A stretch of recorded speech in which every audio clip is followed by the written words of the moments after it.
บังเอิญว่าได้ผัวดีเนาะได้ผัวดีเพิ่นว่าโอ้ยไผก็สะออน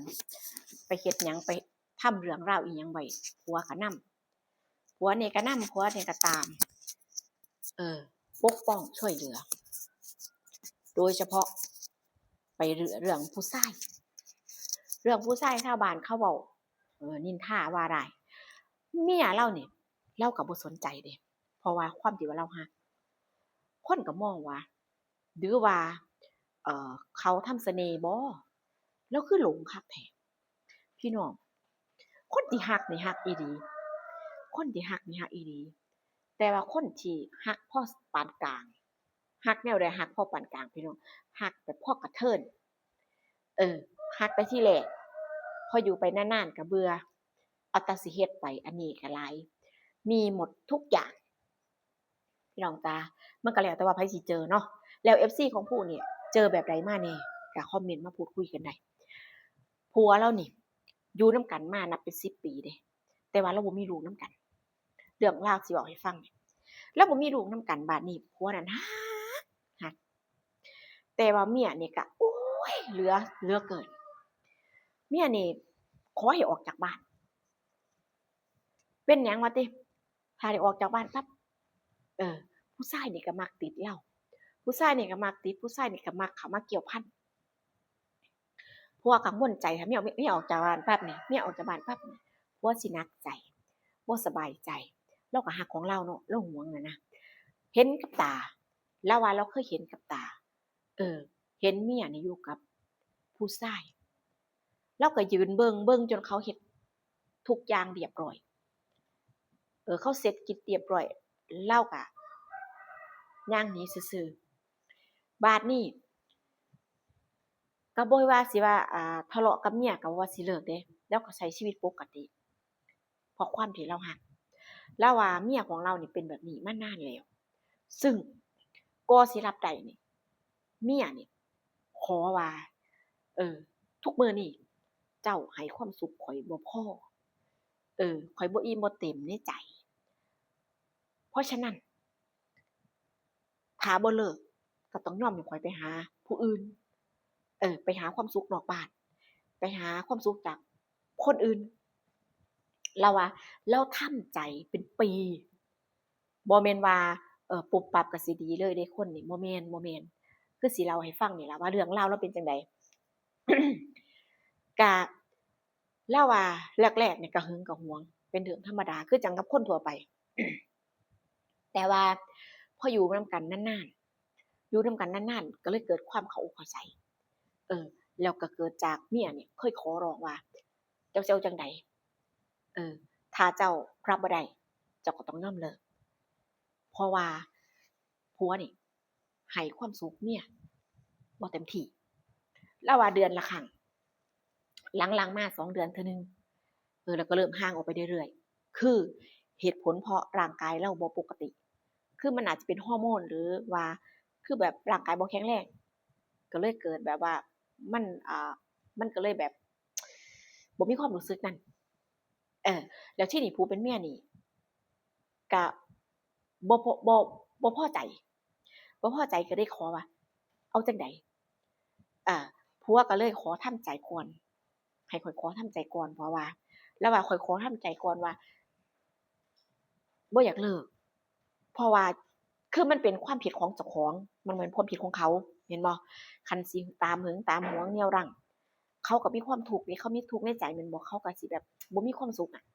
เลาก็คิดแบบนี้นะแล้วว่าก็สงสารเมียข้อ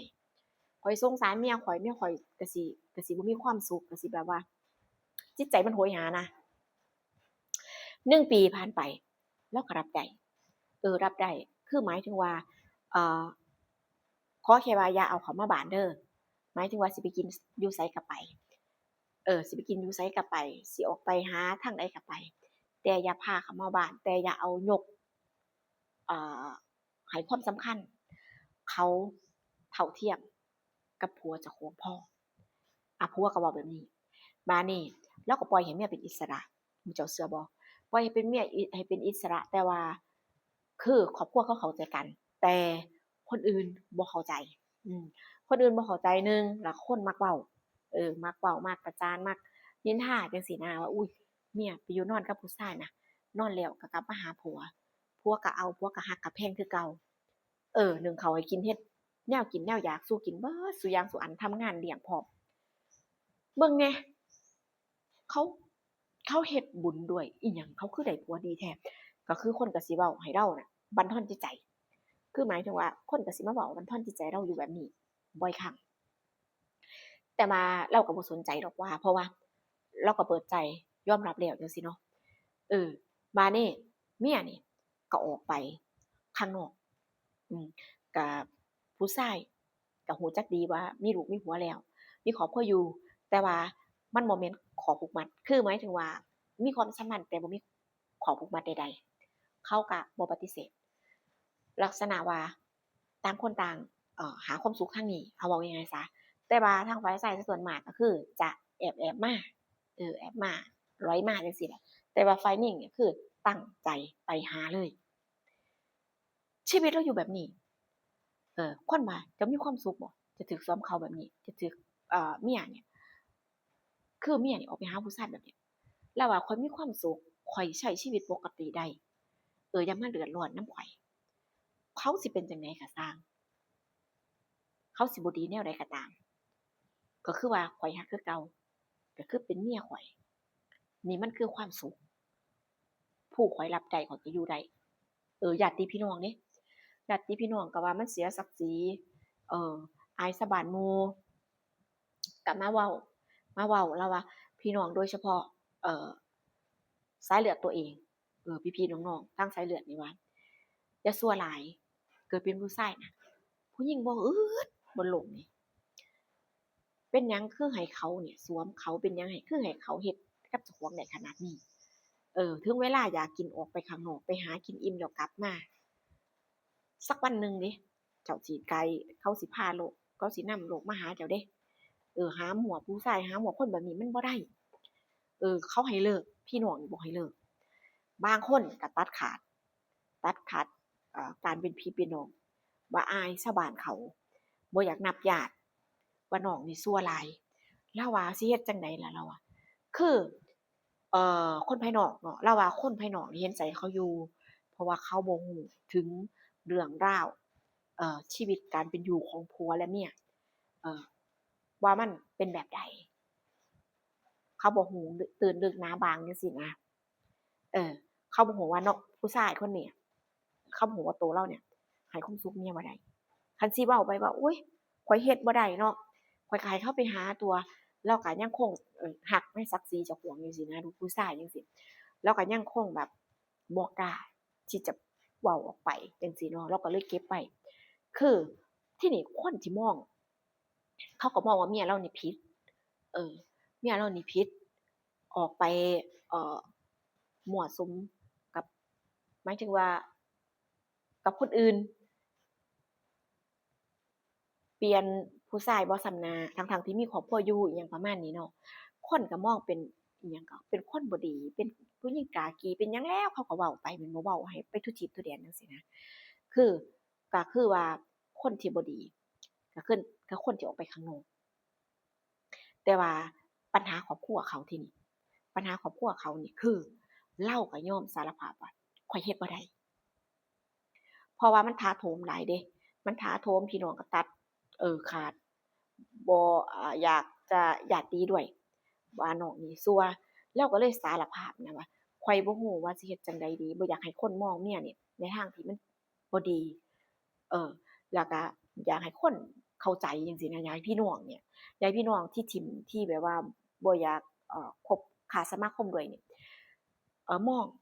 ในมุมใหม่เราอะคือสารภาพว่าเจ้าของนี่เฮ็ดให้เขาบ่ได้เคยมีบ่พวกเจ้าเคยเห็นบ่พี่น้องเออ FC หลายๆคนนี่เคยได้ยินหรือว่าเคยเห็นบ่แบบนี้ผู้ชายเนี่ยคือความสามารถอ่าบ่มีเฮ็ดให้เขาบ่ได้แล้วเขาก็เลยไปหาความสุขข้างนอกคันสิป๋าถิ้มคันสิเอาเมียใหม่มันก็สิเป็นคือเก่าเราว่าถ้าข้อยป๋าคนนี้ถิ้มข้อยเลิกกับเขาข้อยก็ได้เอาคนใหม่มันก็เป็นคือเก่า เพราะว่าคือเขาขาดความสุข ความอบอุ่นทั้งตรงนี้เติมเต็มให้เขาบ่ได้เราก็เลยก้มหน้าก้มตารับชะตากรรมนี้ไปอืมเรื่องนี้เรื่องราวนี้สร้างสรรค์ขึ้นมาเพื่อให้หลายๆคนได้คิดได้พิจารณาก่อนเฮาสิเว้าสิจาอิหยังบางครั้งบางทีเฮาก็บ่รู้ตื่นดึกนะบางในครอบครัวเขาว่าเหตุผลหยังมันจะเป็นแบบนี้เหตุผลหยังเขาคือรับได้เหตุผลหยังผัวคือรักแท้ทุกอย่างมันมีเหตุมีแล้วก็มีผลอยู่ในตัวของมันเสมอทุกเรื่องราวเนาะพี่น้องเนาะเอออย่าสิไป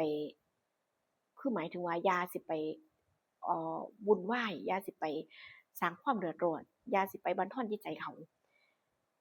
ให้เขาอกเข้าใจคนอื่นไว้โลดนั่นล่ะพี่น้อง